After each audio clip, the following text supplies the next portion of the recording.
Oh, Oh. oh, Oh. oh, bad ears. I wasn't ready. Got the bad ears. I wasn't ready. Yeah, Rusty. I'm rusty. yeah. I'm rusty. I'm sorry. What is going on, all you DC movie maniacs out there? I'm Oh, too you rusty. Batman maniacs. What is going on? Movie Dojo Army, big shout out. And everybody brand new, thanks for hanging out with us. Today on a Friday, we're going to talk bats. That's right. Rats with wings do their thing. But first, Foist. Gotta give a shout out to see who's here in chat hanging out with us today. We got Severio there. We got Joshua. What's going on, brother? What's happening, man? Good to see you. We got Ninja in the house. Michael Gonzalez, Lady Danish, Jason Willer, Jake Hall, Omegon 32, Electric Boogaloo, Kevin Lambert. What's going down? Who else we got up in here? Michael Gonzalez. I'm saying it again. John Martinez, Jed in the house, Heather in the house. Oh, shit. We already got 44 badasses watching Say right now. what? Why? Because they're awesome. That's right. Say So we what? finally got around to watching bats. And we're gonna probably we're free forming this. We're gonna be all over the place. We might bounce around the movie, but we're here to talk about it with you guys. And don't forget, this is spoiler discussion. The movie's been out for a while. OGP's on our case We're already. late to the game. Let's see. Hold on. Let's see what OGP says here. I refuse to accept you not liking Batman if you like the Texas Chainsaw Massacre. So please, for the love of God. Can we move past all that? It's just Blood orgy dance, yo. Blood orgy dance, OGP. You don't understand. There's a reason. I'm biased. If you guys are wondering what the hell we're talking about, check out our live Q&A we did. Was that last Saturday? yeah, it was last week. Last week, Saturday. It's a lot of fun. All right, we're going to go into bats here. So I remember a long time ago when Mr. Pattinson was announced to play bats. Mm. We weren't super thrilled at first until I started to actually give his movies a chance. Saw Good Time. Then we saw The Lighthouse, and we saw that he was really very talented actor. So that was it was washing away the Twilight bullshit for us. So we didn't mind it. So we just said, fingers crossed. Hopefully he'll do a good job, right? We went all in. Saw the trailer. No, we were, and there was good news and bad news when I personally saw the trailer. Okay. I thought, hey, at least the suit looks great. And he looks pretty good in the suit. But yes. I thought when he was out of the suit, his hairstylist did him dirty. And I Gave still him the emo look? I still feel the same way, having seen the film. Copy that. He still looks great in the suit and the cowl, but damn, that hairstyle. I don't dig it. He Bruce Wayne don't shampoo, son. That's it. Get a haircut. He just wakes up. He's got bedhead. Bruce Wayne's got bedhead the entire movie. Cut your hair. But yeah, we enjoyed the first trailer, and I got really excited, especially when they got to seeing Batman doing the ground and pound now. You know what I'm saying? We love that ground and pound. And, this, I think a lot of time went by and watched the second trailer, and we enjoyed that as well. You guys' shirts and the hats are awesome. Well, thank you, Pasusu. Thank you, my friend. Thanks for hanging out. So now we finally got a chance to see the film. We really wanted to see it in the theater, but we just couldn't get around to doing it because of things were happening. Things, yes. But dropped on HBO Max, so we sat down, turned the lights out as much as we could, cranked the Sansui. Yeah, I went back to the old school. What y'all know about Sansui? Y'all don't know about no Sansui? I'm just new boot goofing here. And we should we just are we just going in? Yeah, let's just jump into it. All right. Now we're gonna save our rating towards the end of the video, but I fucking enjoyed this movie, man. I fucking enjoyed this movie. Had a blast. Really enjoyed it. There's some nitpicks, but I'm just saying. I was really surprised by this film. Very, very surprised. Yeah. So, what did you think? Again, we're going to save our rating towards the end. Yeah. So initially, it was bad timing when I heard about the nearly 3-hour runtime. I don't know if I was just cranky. I don't know what was going on, but I was angry when I heard about the runtime. I was just like, I do not want to sit in a theater right now for 3 hours. And then life hit us like a freight train, and there was just no way we could go see it. And then when we finally sat down to see it, and we've seen it twice now. Yeah. I will say both times, it doesn't feel like it, which is always a really good sign. When you can sit there for nearly 3 hours. Yeah. Twice. And not ever once, for me. Right. Everybody's different. Does the film ever drag? Does the film ever have that, the infamous bathroom scene? You know how a lot of films, I was like, I'm just going to go hit the bathroom really quick because I know the scene. It's just like, we don't need it. I'm going to go get some nachos at the front of the theater. Yeah. And, it's just, I never felt that with this movie. And that's always a good sign for me. And, I dig it. And, I'm glad we were finally able to sit down and yes, yes, and we had to find some sliver of time from our busy schedules throughout the week to at least talk to you guys about it and let you guys know what we thought of it. So we both really enjoyed it. But let's kind of jump in a little bit of the plot synopsis. Let's kind of give them the brief, because it's a long movie. We don't want to keep you guys here for like 3 hours as long as the movie. So let's just get to it. Speaking of let's just get to it. One of my favorite things about this movie, it just fucking gets to it. Yeah. Boom. Title screen. Yeah. Boom. No Bruce Wayne's parents getting shot. No training sequences. Yeah. None of that. Because we already know the goddamn story, the goddamn Batman. We know already, right? I love how this movie's just boom. We're already there. We got a rookie Batman who's been on the streets for about 2 years. I love that about this movie. We're just straight to it, son. Right. So we are getting our first now we're going off of movies, not TV shows, nothing like that, not animated films. We're going off of live action films. We're getting our first Riddler since 1995. Yes. And this is a very interesting take on the Riddler. Yes, the whole Zodiac killer vibe. Right. And the Riddler is pulling his shenanigans, basically calling out the elite of Gotham. Right. Basically saying, hey, y'all, something ain't right. Yeah. Calling out each and every one at a time, going, you're a liar. You're full of shit. The Arkhams, the Waynes. There's been no change for over 20-something years since Thomas Wayne, ran for mayor and then was killed shortly after. And he's calling out these elites one by one, saying, you're a liar. This is this and that. And he's got this plot. And of course, Batman is tagging along with Commissioner Gordon, Lieutenant. Right, not Commissioner yet. Not yet. Yeah, that's right. Kind of like in the first Christopher Nolan film. Yeah. And we're following along on this mystery film throughout, and of course we're introduced to the mob, kind of like what. Let me just get this out of the way.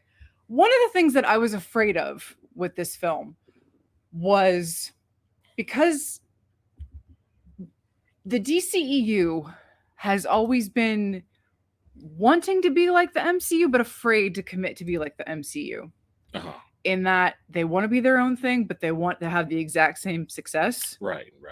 And so in that way, they want to have their own grounded, gritty, this and that, but they wanted to follow in Nolan's footsteps in a lot of ways. So I was really scared that this movie was going to be kind of way too much. Like almost a carbon copy of the Nolan movies. Right. And so when I was hearing, okay, so we're going to have Penguin, and then I started hearing, Maroni and Falcone. I'm like, oh no, we're getting the characters that we got from the Nolan films. I'm like, okay, let's see if this ends up. It didn't end up feeling like a Nolan film at all. No, which we had characters straight from which obviously these are comic book characters, so you're going to have the repeat names and all that. Yeah, and we have so many Batman movies up to this point. Yeah, there's going to be similarity somewhere, but it's fine.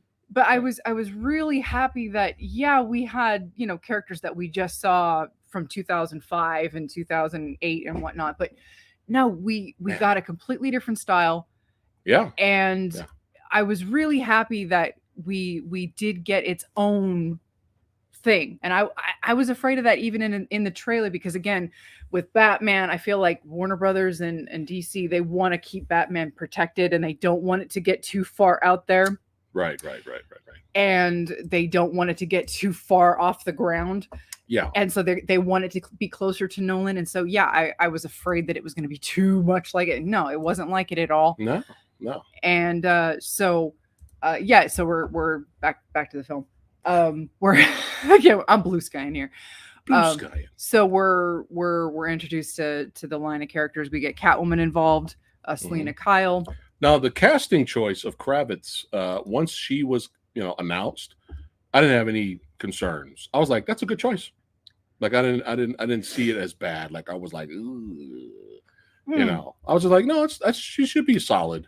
She should do fine. Mm-hmm. I was perfectly fine with her as Catwoman in here. Mm-hmm. What'd you think of her? She was fine.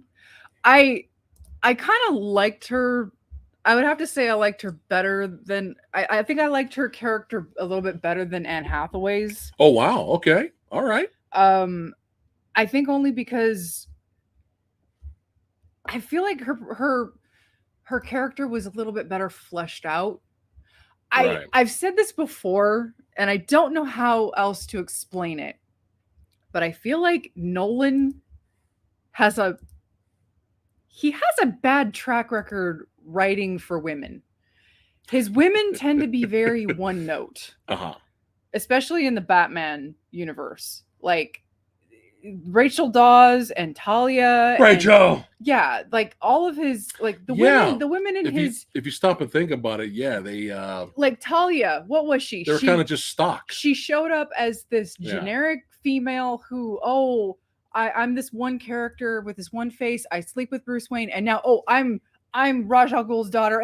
I'm gonna betray you. Now I'm dead. Terrible death scene. And Selena Kyle, she was just a cat burglar who wanted to make the rich pay, but she's got a guilty conscience, and now she's gonna help him, and now her and Bruce Wayne are flying off to some Timbuktu, and they're gonna live out the rest of their lives together. Right. Very one note. Yeah. And I feel like Nolan's women are always just kind of the same one note, one-dimensional characters. I've never cared for the women in the Batman films. Sorry, I don't know how else to describe it. I just don't care for them. And so I liked this. I felt like this Selena Kyle was just much more fleshed out. I felt like she had more. You meant Nolan's movies. Nolan's movies, yeah. I felt like this Selena Kyle. You love Michelle Pfeiffer, though. No. I felt like this Selena Kyle was more fleshed out than in. I could see that. I just felt like she was more fleshed out. Yeah, I could see that for sure. And she had more to do. Mm-hmm. And I liked her portrayal more. I mean, I don't think anything will ever beat crazy, brought back from the dead, has literally 9 lives, Selena Kyle for me, from Tim Burton. Yeah. But I think I prefer this version more. Right. So right. And I liked their chemistry more. Yeah. I didn't really buy her. I didn't really buy Anne Hathaway and Christian Bale running off together at the end of The Dark Knight Rises. Right. I didn't buy that. It's like, okay, sure. Yeah. It's like that just seemed like a happy ending for the sake of a happy ending. Yeah. If that wasn't all in Alfred's head. Right. You know what I'm saying? Which Yeah. But anyway. No, I don't really disagree with that. I don't disagree with that at all. But I enjoy the movie, again, going backwards a little bit, of how it just got straight to it. It didn't BS around. Seeing the same goddamn thing over and over and over and over for every Batman reboot. It was nice to just get to it. 2 years rookie in. And man, I love the beginning when the symbol was up in the sky, man. We have this really great narration. I didn't know how I felt about the narration at first until I realized he was setting up this tone of this, what he is in the city right now, which is a symbol. Right. And you have this scenario of these 3 crimes that are currently taking place throughout the city. Yeah. There's a burglary going on in a convenience store. There's graffiti going on outside somewhere else in the city. Mm-hmm. And there is a gang initiation going on in the subway underground. Right. Where this social media gang. This gang is about to beat the shit out of some unsuspecting guy on a subway. Right. And Batman is basically saying, I can't be everywhere all at once. You know, I'm, you know, I've been doing this for 2 years, but I'm not making the impact that I want to. Crime's going up, and we have a signal now. And the signal, it's not just a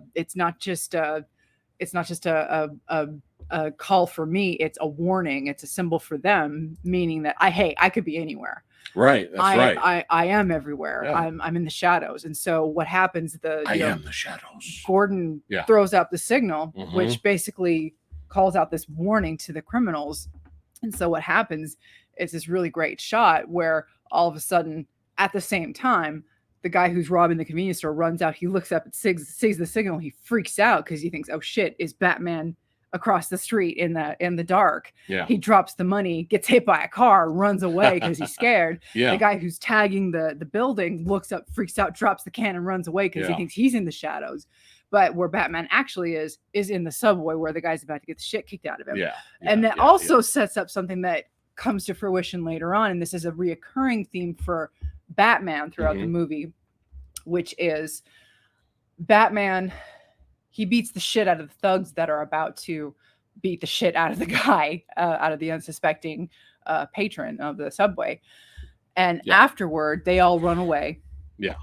And the guy who almost got, hurt looks up at Batman in fear and is scared of Batman, not realizing that Batman was never going to hurt him. And he goes, please don't hurt me. Right. And for a second, you kind of get the feeling that bothered him because he was never going to hurt him. And so he looks up at the signal and he's like, you kind of get this feeling that, that kind of bothers him. Right. And so that kind of sets up the theme for later on. But anyway, if you want to go back to, do you want to keep going or do you want to talk about... back to the symbol in the sky, the signal. Okay. Scaring everybody. Everybody's freaking the fuck out. But what I love, though, is how they turn and look at darkness. They look at the dark. And I love how the camera slowly zooms in on that shit. And it's just like, yes, fear, son, fear. And then you get the crazies that just, they want to challenge the motherfucker, right? So they want to challenge them. And what? No, y'all don't want none of this now. Y'all don't want none of this. Don't challenge the bats. Do you really want to challenge this guy? And I love next scene. Grounded pound, motherfuckers. Grounded pound. Electrocutions. People getting fucked up.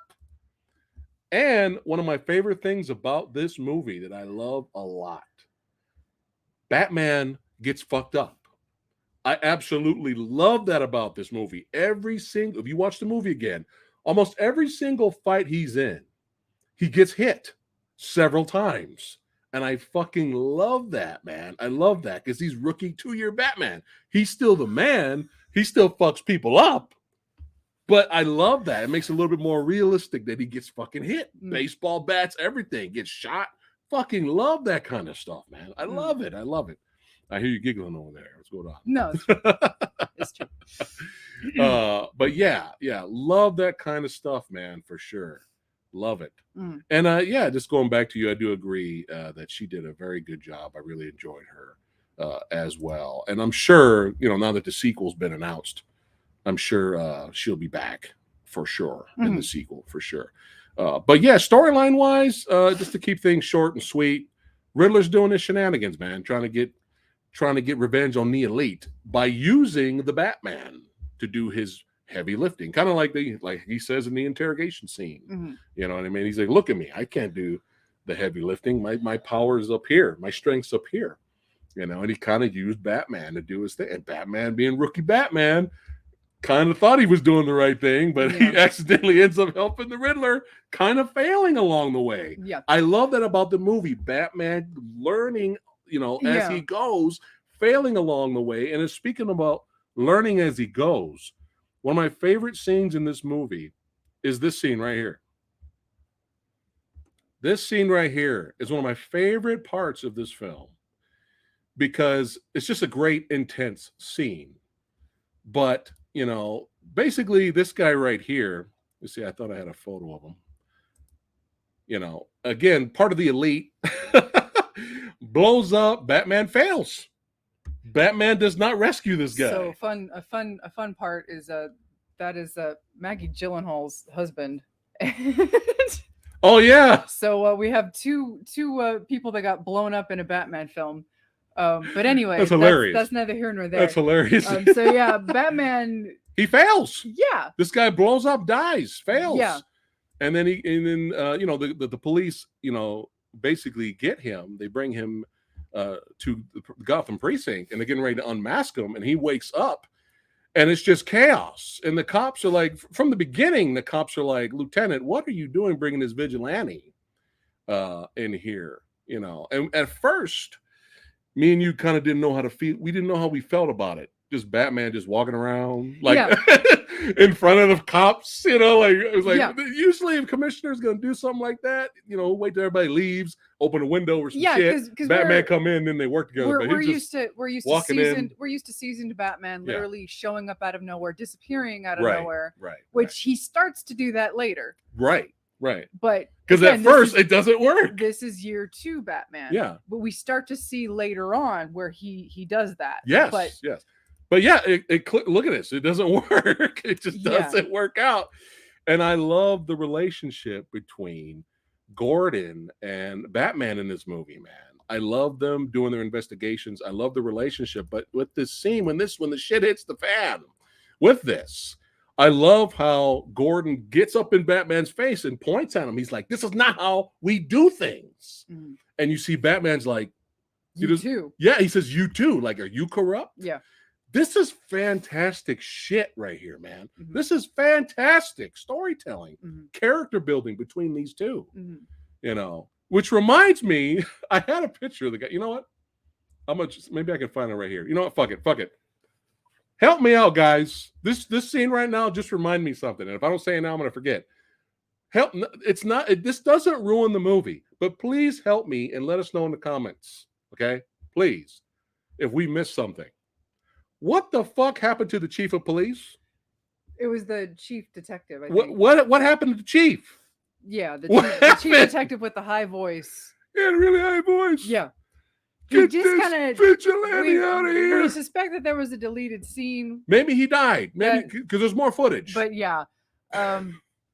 But anyway. It's not like he's like, hey, I'm the chief. How's it going? And goodbye. Yeah. No, he had big scenes. Yeah. He got right in Batman's face. Batman accused him. He's like, well, maybe you're corrupt. Yeah. Right? This is like big scenes. Yeah. And then he disappears. Yeah. You don't see him the rest of the movie. Yeah. So help me out, guys. Did we miss something? But the chief just disappears. So no. It was a different character. What? It wasn't Pazuzu. It was a different character. Anyway, no, he was saying it wasn't in the Rat Trap. No, it was not the chief. It was the not chief. the commissioner. It was a different. Yeah, not the commissioner. He was like a chief detective. Yeah, it was somebody else. All right. While you're talking about it, I'm gonna find a picture of the chief and I'll bring it up. Okay, so I'm just gonna kind of go into what was his name again? I don't remember. Chief Bach. Yeah, it was Chief Bach. Okay. So some of the things that I really enjoyed about this film was basically because this was a 2-year Batman, like this was Batman in his second year. Like we were saying earlier, we see Batman stumble, and that's not something that we're used to. Like I know in Batman Begins, we saw him stumble a bit here and there, but then by the end of the film, he kind of had his shit together. Right. But in this movie, we see things happen that we've never really seen before. Like we see him after he busts out of the jail, not the jail, but he had that kind of funny argument with Gordon. Oh, it was one of the best parts of the movie. When Gordon's fake argument, like they're arguing, and he's like, "You're gonna take my key and you're gonna punch me in the face." Like one of the fucking hilarious, like genuinely funny scenes between him and Gordon. Oh, it was hilarious. And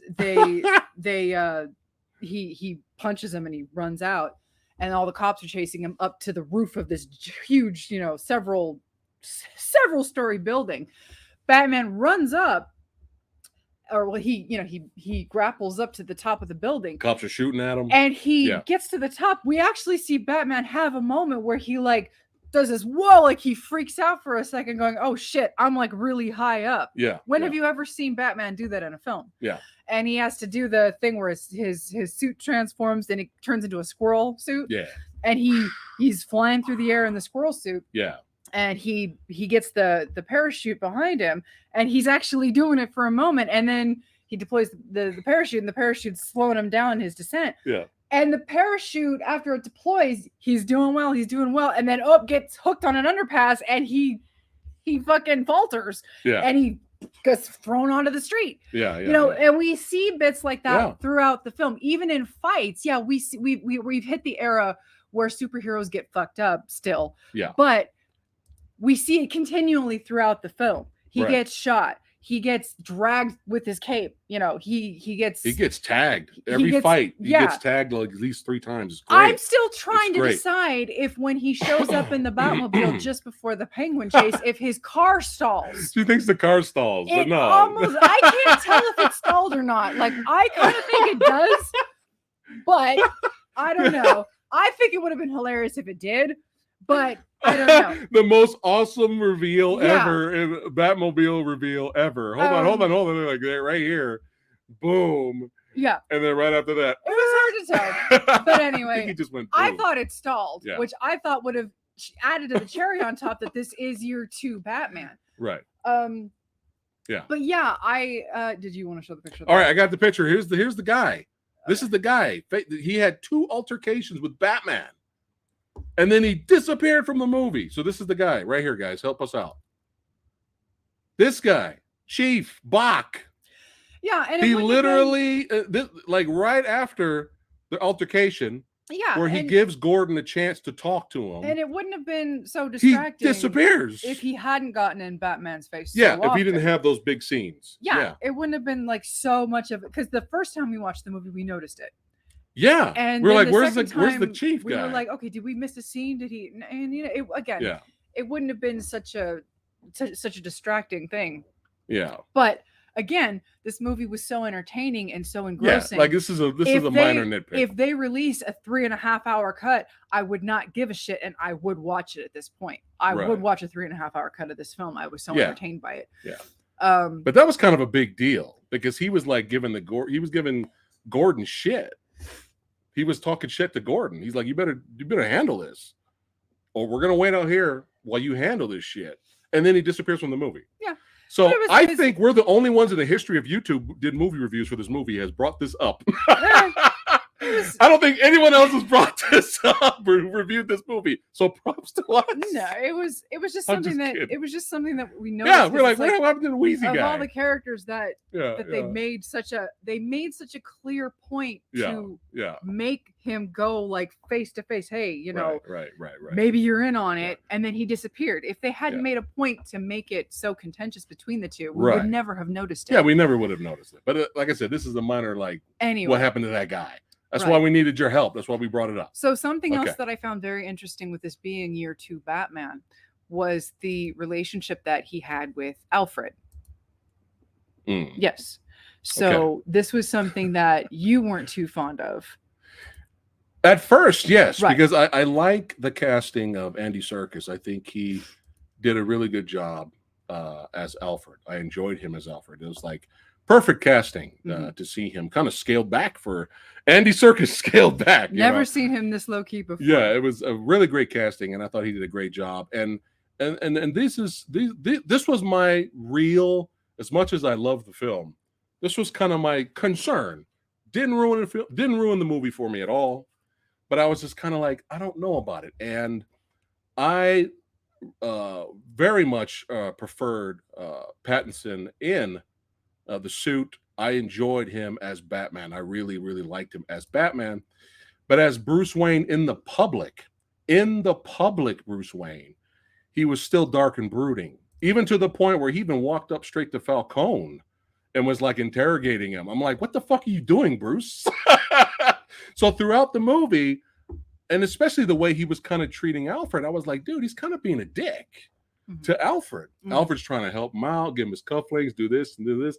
And he's kind of being very distant from Alfred. And I was like, I don't know if I like this. And then once Alfred was in trouble and in danger, Bruce totally switched and freaked the fuck out. Even in the cowl, even as Batman, freaked the fuck out. And I like that. And I didn't think about this until you said it.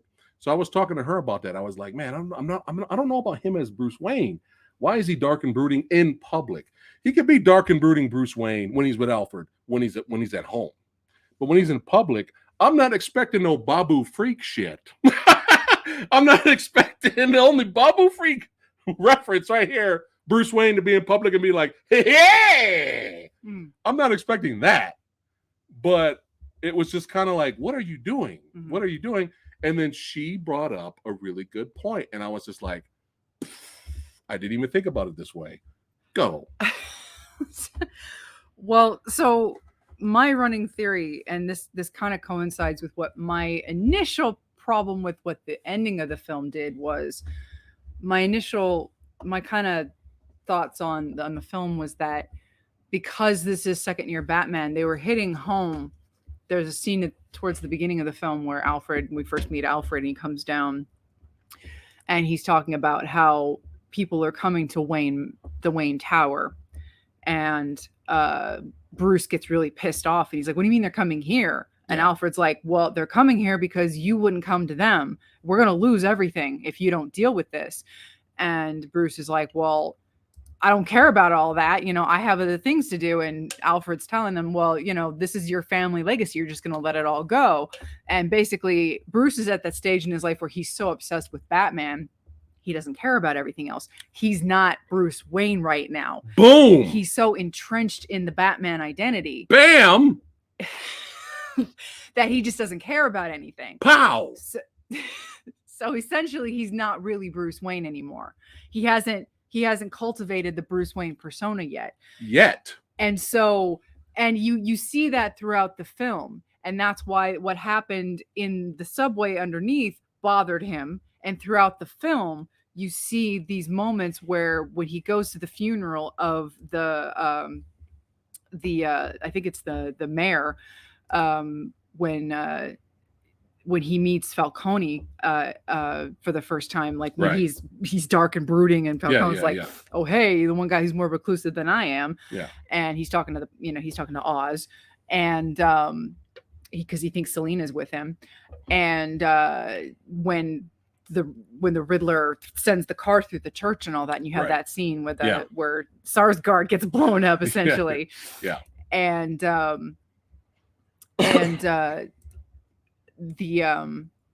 whole big scene happens, right. But that's a great point, and that you brought up. He's acting all like he's acting still like Batman, right? And I had an issue with that until you kind of I see things your way now, because I didn't even think about that. I was like, I get it now. And that's kind of how I see things. And so now I'm trying to reconcile my initial issue that I had with the ending. And I might as well just jump into the ending. Yeah, so we're jumping around. When I first saw the ending, which this is the ending. Okay. So in the subway. Yes. The thugs are like, who is this guy? Right. Dressed up as a bat. Like, who is this guy? Yeah. And he beats the shit out of them. Right. And the bat. Yeah. Come on, give me a break, will you? Yeah. Sorry. And he beats the shit out of the first guy, and he goes, I'm vengeance. And throughout the movie, everybody is calling him Vengeance. Yeah. Everyone calls him Vengeance. Oz calls him Vengeance. Penguin. Catwoman calls him Vengeance. Everybody calls him Vengeance. Yeah, everybody calls him Vengeance. That's what they don't even call him the Batman. Nobody calls him Batman in this movie. Everybody calls him Vengeance. And it gets to the point where, because the Riddler even targets Bruce Wayne, because at one point it gets dragged to the light that Thomas Wayne got in a deal with Falcone Mm-hmm. that got a man killed, and Thomas Wayne, was going to go to the cops and spill the beans. And the very night he was going to do it, him and Martha got killed. And ever since then, and that pissed off the Riddler because of that, everybody felt sorry for poor little rich kid Bruce Wayne. While meanwhile, the Riddler and all of his orphan cronies are suffering in an orphanage, and looking up at the Wayne Tower, going, "Oh, poor little rich boy, poor us." Right. Meanwhile, Bruce is seeing the effects. He's hearing Riddler's story, realizing that, oh shit, the city is bleeding. Bruce Wayne is going throughout the city, and Batman, you see these two personas. You see Batman listening to these stories, and then you see Bruce Wayne listening to people and listening to what people think of Thomas Wayne and Bruce Wayne. Right. And you see the effects that it's having on his psyche. And he's realizing that not only are people afraid of Batman, which is not what he wants, but he's realizing that people think that Bruce Wayne and Thomas Wayne are these terrible people, which is also not what he wants. Right.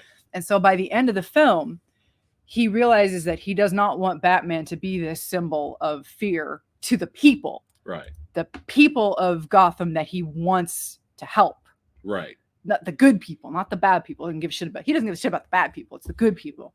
So by the end of the film, when the Riddler is caught and he's obtained in Arkham, and you find out that, oh, there's this bigger plot with these 500 crazy people throughout the city that are shooting up the town and are gonna, wreak all this havoc, which Batman fails to prevent, by the way, and they go through with that again. Another failure you could count as.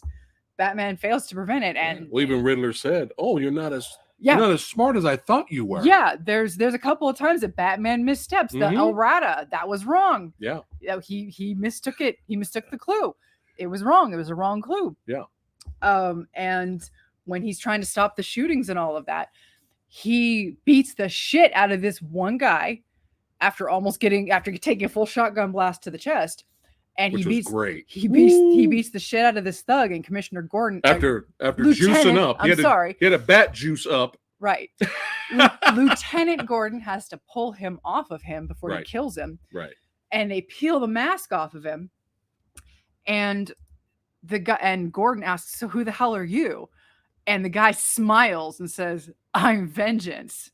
And looks up at the bat and looks up at Batman, and Batman looks down at him in disgust. Yeah, he's like, "This mother." Yeah.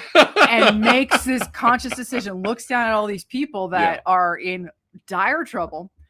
And he goes down to this he makes the decision. He goes to there's this electrical cord that's probably going to electrocute everybody. He cuts the electrical cord, goes down to the water, and leads the people out to safety. Now, I liked the image when I first saw it. Right. Hold on, we got super chat. Oh. Thank you, baby Toshiro. Thank you so much. Love you guys, supporting the channel. Love hearing your opinion on the Batman. Well, thank you, baby, for supporting the channel and hanging out with us. So people are saying that you rock. Thank you. People are saying that that's Bane venom that he used. Makes sense. Ooh. I could see that. Bane venom. Interesting. All right.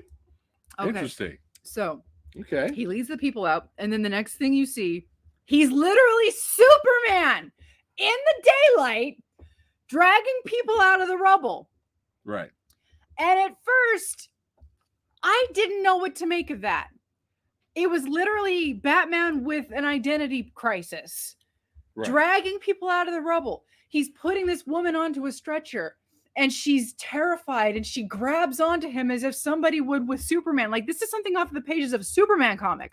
And he talks about hope. Yeah, he literally says the city needs hope, which the last time I heard in the Snyderverse, S means hope on my planet. I did not know what to make of it. I didn't know if I liked it. I understood what they were trying to do. Right.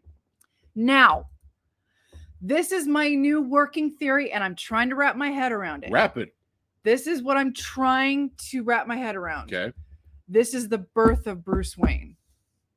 Oh, man, you're on fire. It's my theory. You're on fire. No, it's my theory. Right. And now in public, he'll be a more like traditional Bruce Wayne, a little bit. Maybe. And now this is because you remember in the Nolan universe. Oh, in the Nolan universe, maybe.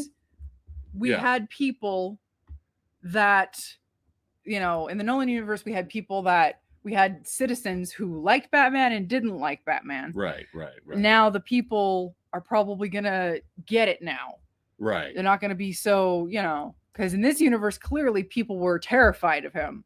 Oh yeah. Because they just didn't know. Right. But this is just my theory now, is that this is now officially, this is Bruce Wayne. Lady Phatblood's killing it tonight. This is my way of being like, okay, now I'm interesting theory though. Now I have to be okay with the ending now, because I really didn't know what to make of the ending. I understood what they were going for, but I felt like it was Superman. But we were kind of laughing, joking about it the first time we watched the movie at first. With the whole helping the people and Batman being the symbol of hope in the movie. We were kind of laughing about it. We were like, God damn, Superman just can't catch a break. Yeah. He just can't catch a break. Damn it, Superman, we love you. We love you, Superman. It's all right. We're here for you. All right. We're gonna be here. We're gonna be there for you in rehab. We're gonna help you out. Oh my God. It's all right. We love you, Soups. Oh, we were joking about that. But yeah, now after watching it again, yeah, very interesting theory for sure. Yeah. Woo! Oh man. Oh my goodness. Oh, we're having a blast. So yeah. So that's yeah. Yeah, anyway, I think that's kind of the gist of it. Batman, he fails along the way. He has to learn. I love his, again, like I was stating earlier, showing the growth between him and Lieutenant Gordon. Mm-hmm. But yeah, let's talk a little bit more about what we liked and we didn't like. Let's go back to as many things we've seen this actor in, Jeffries. I have not seen this guy suck in anything, even if he's in something that's not great. Mm-hmm. He's always good. This actor is phenomenal. It's phenomenal. Yeah, it was just natural. Yeah. He's so good, this guy, and everything. I have not seen anything bad. Mm-hmm. But it's funny, before this movie even was a thing, before there was an announcement, we're going back years. And after The Dark Knight Rises came out, and maybe a couple of years after that, I used to stop and think, as much as I enjoy and I love the Batman movies, I always used to say once in a while, it'd be nice to see the world's greatest detective do some detecting. It'd be nice to kind of see that. And if you look at all the old Batman movies, even the Nolan trilogy, as much as we enjoy that trilogy, there are moments of investigation and Batman figuring things out, but not to this level, to this movie's level. And I've always wanted to see something like that. And yeah, he fails along the way, which makes it more realistic and makes it more fun and different. Mm-hmm. I think maybe that's what separates this movie from the Nolan trilogy. Mm-hmm. And there's nothing wrong with loving the Nolan trilogy. Even if you like Nolan trilogy over this, it's perfectly fine. Everybody's got their favorite Batman, right? But I think that's what separates it from those, or at least, Batman Begins, is because this is Sherlock Holmes. This is a straight detective crime story in the vein of Seven. Mm-hmm. And I love that because we're getting something cool, fresh, and different, right? Even though it's in a dark world that kind of looks similar to the Nolanverse, right? And it's got that dark feel that some people would compare to the Nolanverse. It's still, there's something different about this movie that separates it from the other films. And I've always wanted to see sleuthing. Let's see the world's greatest detective actually try to go out and figure some shit out. Like, and that, like I said, there's bits of that in the other movies, but this is the straight focus. This whole movie's focus is figuring out what's going on, right? That's what I've always wanted to see. And it was so nice to see that in this movie. All of the sleuthing, the Seven-like feel, really, really enjoyed that. Really wanted to see more of it for sure. Hopefully, you never know. In the sequel, we might get just a little bit of that Still, maybe sequels want to up the ante, so they'll probably give us more action. Maybe. Excuse me. I thought it was a good mix. I was not bored. Yeah, I was not bored. And that was another thing. But that's just me. That was another thing, is that it was a good mix, in that when the action was there, you could see it. Let me handle that one. Let's just jump into that. Yeah, sleuthing one more time. Sleuth. All right, but yeah, love the sleuthing. Really enjoyed that. Yes, so y'all know how Fast Samurai Guy is. You know how Fast Samurai Guy is, man. Here we go. You know how I am when it comes to the fight scenes. And I'm about to say something right now that's probably going to piss off a lot of you Christopher Nolan fans. You're probably going to get very angry right now. So don't get angry. It's just an opinion. And my opinion doesn't matter. We absolutely love the Christopher Nolan trilogy, despite its flaws. We love it. Dark Knight is phenomenal. Anytime the Dark Knight's on, we can watch it, right? There's some kick-ass shit in Dark Knight Rises. Batman Begins, technical level, brilliant. Soundtrack, great. Batman Begins is probably one of the greatest superhero movies, comic book movies ever made. I love it. But there's got to be a balance. And luckily, you know how Samurai Guy is. Luckily, the characters and the story and the visuals of Batman is what makes us love it.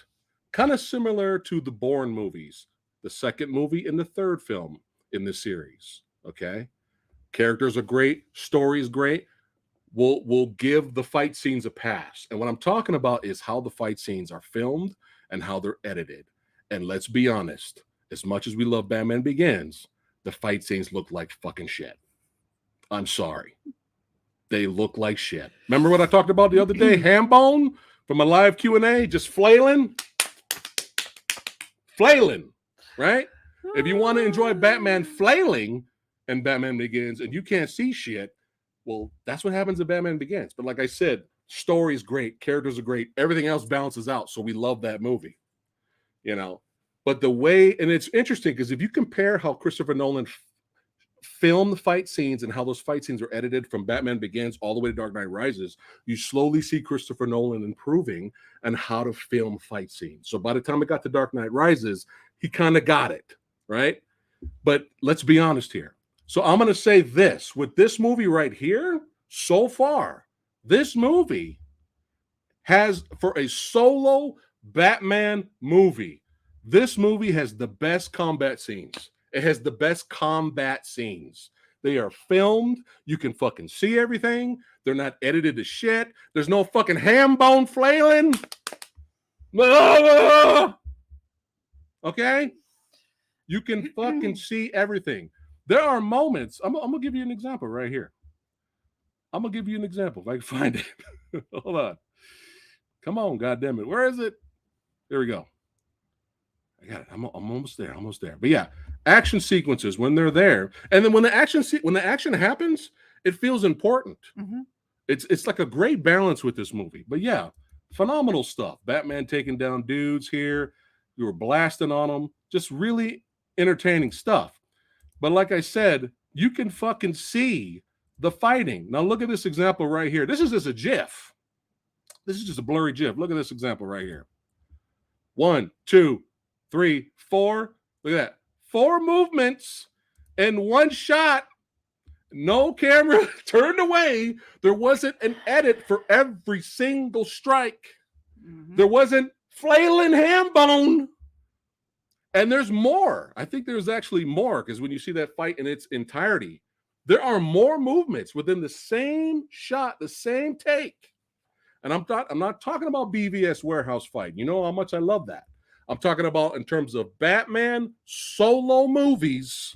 As of right now, this has the best filmed and edited fight combat. That's high praise coming from the Samurai Guy. Y'all know who I am. You know who I am. And if you want to know, if you don't know how I am, check out our Fistful of Vengeance review that we just reviewed yesterday. If you don't know how I am, check that review out. But yes, this is how you fit. Just fucking show it. Show every goddamn movement. It's just so nice. And you get more of that in the end. The end finale was a lot of fun. Did you enjoy the end finale? I'm talking to you. Yeah. Yeah. End finale was really good stuff. Yes. Really, really, really enjoyed it. But like I said, as much as we love Batman Begins, I mean, if we rated Batman Begins right now, we'd probably give it an A. Right? Oh, no, of course. Absolutely. But like I said, if the story and the characters and the visuals weren't there, probably would have gave it a C. Because, but yeah. So I just want to clarify that so you understand what I mean. Yeah, no, it wouldn't be for the fights that we rated that film. The film on its own, it's a good film. It's a great film. Yes. All right. Samuel says Mask of the Phantasm had better fight scenes than in all the movies. Yeah, and one of the excuses was the first fight when Batman shows up was, we wanted it to seem like it was, coming out of the shadows and this and that, and you wanted to be confused because the guys were confused, which is fine. Yeah. But what about the rest of the film? Right. For Batman Begins. That was the problem. Yeah, well, there was no excuse for the rest of the fights in the movie. Yeah. And especially when the movie's kind of a half ninja film. You guys kind of fucked it up there in editing. Anyway, that's enough of my Batman Begins rant, as much as I love that movie. But yeah, action sequences, man. Dude, the reveal of the Batmobile. Everybody got bat boners. I don't give a shit. Even if you hated this goddamn movie, you got a bat boner when the Batmobile came out. Come on. Yeah, and another thing you pointed out was the chase sequence when he went after the Penguin was so good. It was so phenomenal because they put you right there. They had great camera angles, putting you right there, like right there in the action. This phenomenal camera angles. This is how you shoot action. I love the shot on the back here, like I was talking about earlier. Just putting you in the action. Very intense, phenomenal shit, man. Just really, really, really, really enjoyed it. So, I had to save talking about the action for last. I had to get, but let's go back. But again, rest in peace. Rest in peace, Chief Bach. All right, we're just gonna say he died. Anyway. So, can you bring up a picture of the Penguin? Dude. Can you bring up a picture of the Penguin? Who is that? I don't know. Is it a brand new actor? Yeah. Some Italian actor they hired. Just some guy. I mean, I've never heard of him. I never heard of this dude. I don't know who this is. Dude before. I hope we see him again in the future. He's a fantastic actor. And, great performance. Channeling his inner De Niro a couple of times there. And, it's amazing. Colin Farrell. I never in a million years would have guessed. Never. I never would have seen it. Never would. Dude. Yeah. Dude. Yeah. I just if I had never heard that he was in the film. Yeah. I wouldn't. Yeah, we would not have known that was him. And we had seen the film. Yeah. And I would have been going the whole time, who is this guy? Yeah. And I had seen the end credits. I think my jaw would have hit the floor. I cannot believe. Phenomenal. That this was, I can't get over it. Like, I get it. I get it that there was a lot of makeup involved. But his voice, though, he doesn't even sound like Colin Farrell. That's what I'm saying. That's what's crazy, man. I get the makeup, but you can tell that this was one of those performances where he took the makeup and he ran to the moon with it. Oh, yeah. And he just made it something else. Yeah. So I just... This props. Serious props to Colin Farrell. Did we dive deep into Riddler? What did you think of Paul Dano's performance? I'm gonna get so much hate. Is it kind of mixed? Is it mixed? I'm gonna get hate for this. No, be honest. It's fine. I hate the look. Oh, look at that, guys. She hates the look. I get what they were going for. They're going for army surplus. This guy. I get it. I get what they're going for. Right. He's literally a guy. He's literally an orphan. He's a guy. Doesn't have a lot of money. Right. He's a nobody. Right. That's what he is. Right. He's some kid off the street. He doesn't have a lot of money. Yeah. He's just some schmuck. I understand. I understand where they're coming from. So he's literally some guy that because he's got followers that right. so they can get the same outfit. I get it. Yeah. Yeah. The look you didn't like. But what about the performance from Paul? Which we enjoyed a lot in There Will Be Blood. Yeah. We enjoyed his performance in There Will Be Blood a lot. Is it kind of mixed? I'm gonna join in on the hate a little. It's fun. Perfectly fine with Paul Dano. He's a great actor. I really enjoyed him in Prisoners and There Will Be Blood. But I'm mixed. There's some parts of the movie where he's really good. You know, he's really good. And like I said, I enjoyed the interrogation sequence here. I feel like when he was unmasked. Wait. I'm not gonna lie. I feel like when he was unmasked, he was a little too try hard. Oh, you think so? A little bit. Oh, just a little bit. By the time he was unmasked. Woo! Boom! Yeah. Boom! By the time he was unmasked and he was being, him and Batman had their talk. Right. And he was in Arkham. Right. I felt like the dialogue and that whole scene was just a little. Like, I liked the scene, but there was some things he did in that scene that I really liked. Bruce Wayne. I like that stuff. I like the fake out. And I liked the fake out. When I liked the fake out. Oh, the fake out. Yeah, like he faked us out. I was like, oh shit, he knows he's Bruce Wayne, but he doesn't. I like that was cool. Cool. I like the whole. Yeah. I like the tension at the scene where like Batman thought that he knew. Yeah. That he was Bruce Wayne. Right. And I like that whole thing. Yeah. So I mean, it's I'm on the fence about it. I feel the same way because there's times where I'm like, all right, I kind of like what he's doing there, and there's time to be honest, guys. I kind of was laughing. So I don't know if I'm supposed to be laughing. Yeah. I don't know if I'm supposed to be, because sometimes he's like, Bruce Wayne, right? And then it's like, oh no. It wasn't supposed to happen like this. No. Don't you tell me that. Don't you tell me that. Yeah. So I kind of chuckled. So I don't know if I was supposed to laugh. Yeah. I know he's supposed to be insane. Yeah. I get it. Yeah. I get it. It's literally I'm on the fence with it. Yeah, so I'm a little mixed hard. on it. It's hard. Yeah. It's like I would take it over the Schumacher because again, the Schumacher is like the 60s. Like the 60s is camp. Like I love camp, but when it's in camp. Right. I don't want this to be camp. So Right. Well, here's the thing. If you want camp, this is what they wanted to avoid because they know today's generation is not going to accept traditional looking Riddler. This is why they went the Zodiac Killer hush way. That is literally because 60s. They don't want to. This is the 90s, which is still kind of an ode to the Adam West Batman show. That's the Joel Schumacher movies were an homage to Adam West. So they want to avoid that. Yeah. But here's the thing, though. I think they could have found a balance in the middle. You could take traditional Riddler. You could make him a little darker and psycho. You just didn't have to give him the green leotard. Yeah. But the question mark all over there. I think they could have found a balance. But again, these are nitpicks. This doesn't ruin the movie. Yeah. Because there's times I like what Paul Dano brought to the table. And then there was times I was kind of laughing. I kind of liked him better when he wasn't talking so much. Like I liked his look. Okay. Like his face. Like he made kind of a creepy face sometimes. In or out of the costume? Out of the out. Like when he was in the diner, like that. Right here. Okay. Like I didn't mind that so much. Yeah.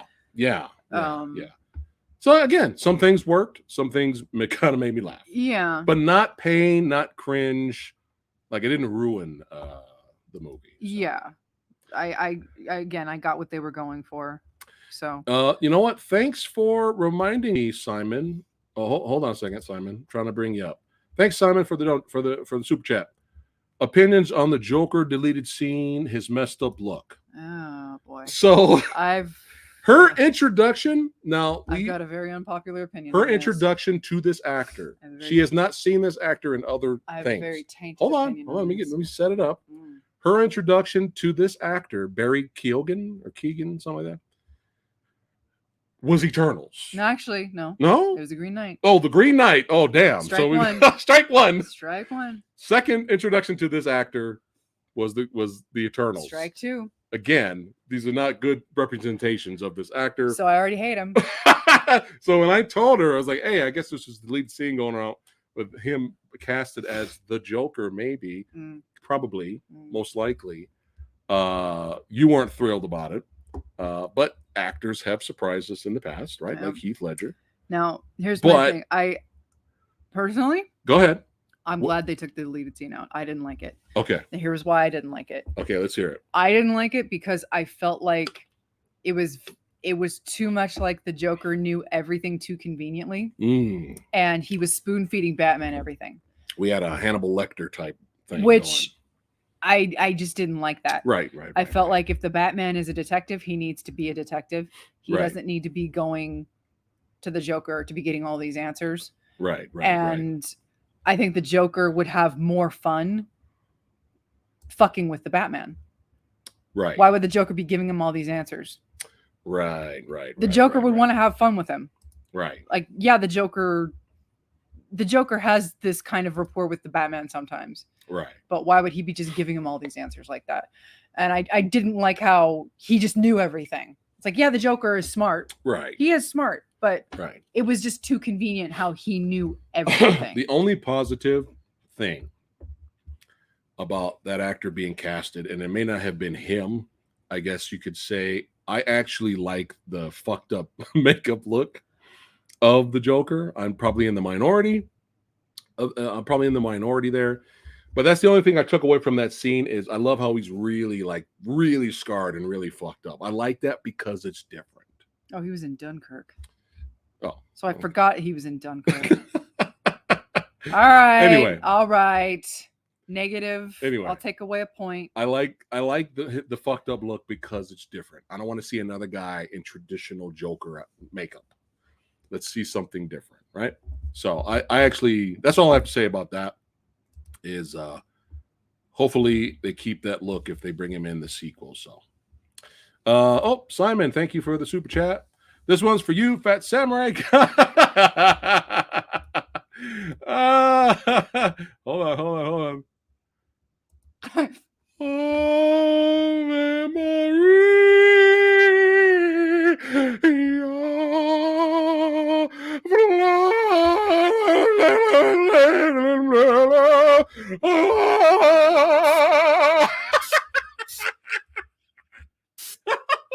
What is this? Abuse. This is abuse live.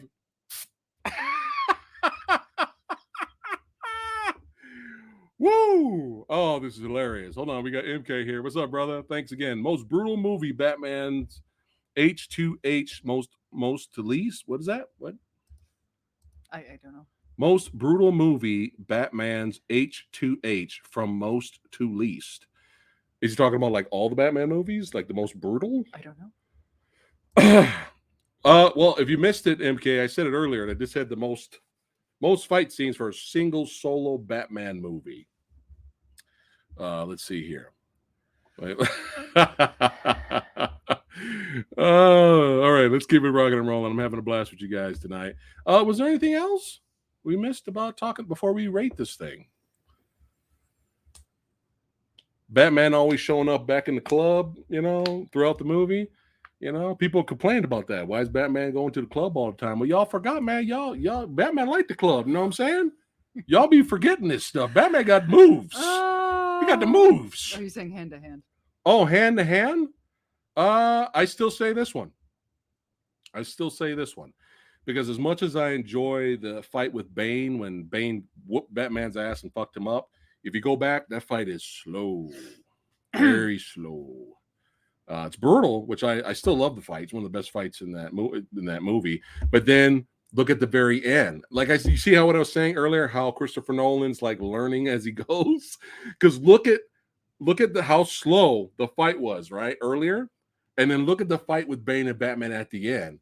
There's a shot where Batman's up against the pillar, and look how fast Bane is doing all these punch combinations, and you could see it clearly. It's fucking great until Catwoman ruined it and came in and killed Bane later. Sorry, spoilers for those who haven't seen Dark Knight. Anything else? A nearly 10-year-old film. Oh my God. Dark Knight Rises is 10 years old now? Oh God. Dark Knight Rises is 10 years old. God. People are asking about Falcone. Well, we like the actor. Yeah. I think they could have had him do a little bit more.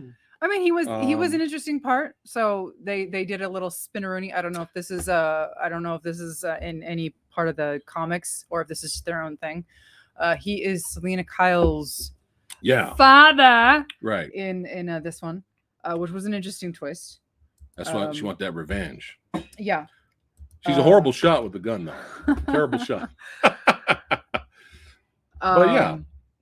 I kind of like we like the actor. I kind of like how they set up in this one that Oz is how they call Penguin Oz in this one.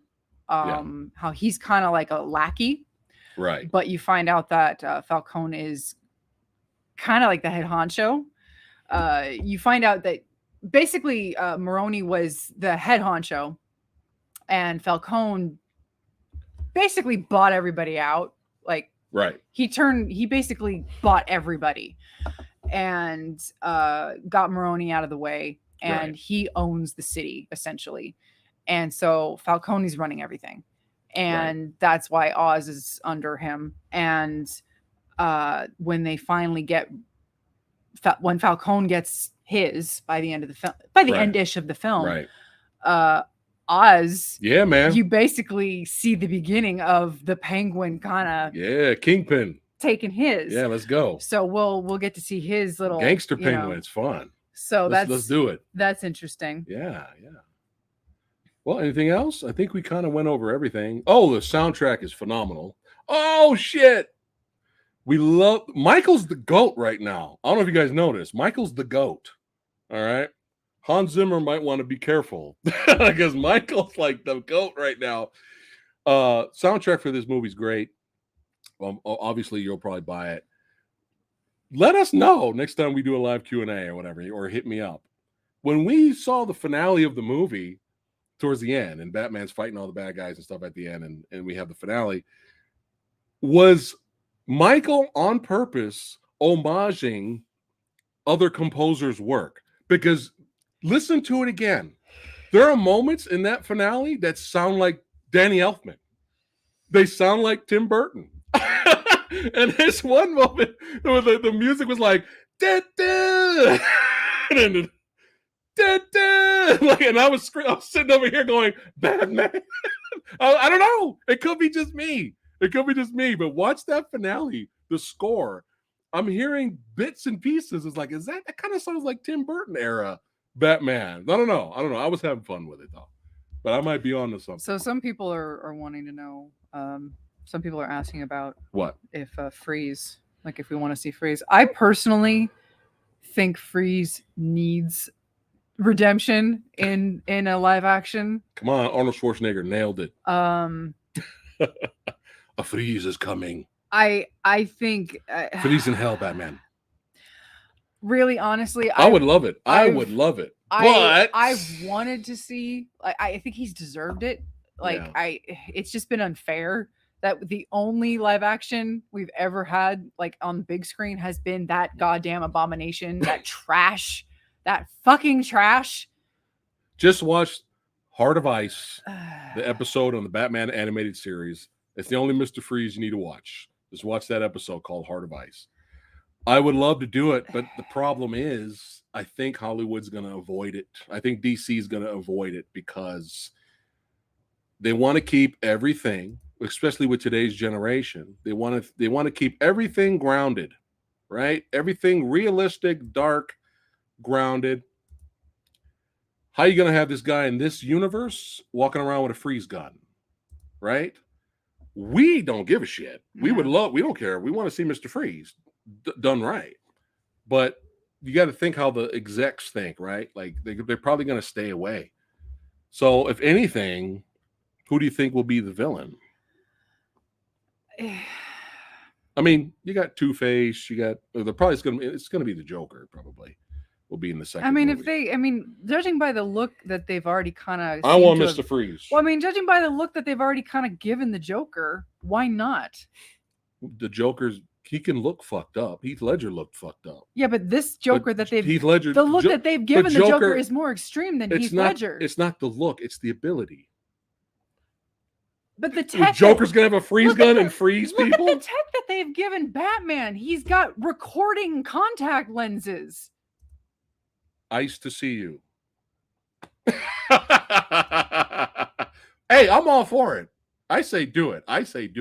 We say do it. But I don't know. I think they're probably going to avoid it. I hope they don't. Anything else? What other? Do you have anything else? Anything else? Well, I guess we can go ahead and wrap it up. We've been talking a little bit over an hour now. Oh Lord. Sorry, guys. Oh, we love hanging out with you guys. We can't just hang out with you guys for like 15 minutes. All right, peace out. Bye. 10 minutes. What's up, guys? All right, we got to go. Peace.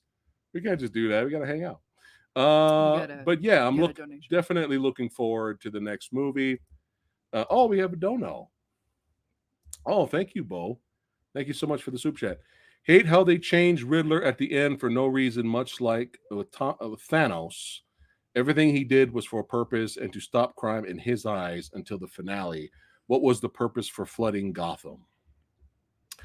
Well, I think he gave up on. I think he even said the female that was running against the other guy to become mayor, right? I think even Riddler was stating that she seems like she has a lot of potential to change things, but it's all not going to work. Yeah. It's never going to work. Yeah. Let's just fucking kill everybody. I think that's what he was trying to do. Yeah. So, we got one more. MK. They could use the ventriloquist or Professor Pig. Calendar Man, man. Where's Calendar Man at? We gonna bring in Calendar Man? Oh my goodness. But yeah, let's go ahead and rate this thing here. All right. Oh, we have a quick guest rating from one of our channel members, our Movie Dojo channel members. I like doing these, and this is really quick and very brief. But quick shout out to the lieutenant of the Movie Dojo Army, Nina Lusick. Yo, what's up, you movie lover badasses? Greeting from Berlin, Germany. So, I love that fucking movie. It was so fucking great. All right. Channel member reviews, baby. I like doing these. These are fun. Get you guys on camera over here. All right. Now remember, C is average on our channel. That's how we do the rating. We change to letters. So C is average. What are you giving the Batman? I was originally going to go with an A- because of the ending, and I didn't know what to think about it. You give it an A-? I was originally going to go with an A-, but now that I've rewatched it and I kind of rearranged my feelings and kind of wrapped my head around my new theory, I'm going to go with an A. Oh, look at that. Wow. It's very rare that Lady Fat Blood changes her rating to go up, to go a little higher. Hey, you know how Samurai Guy is, man. You know how we gonna do it. We gonna do it. Samurai Guy is gonna give it. And I got the C is average, but for a solo origin story Batman movie, a solo movie, I gotta be honest, man. It was so well done. Boom!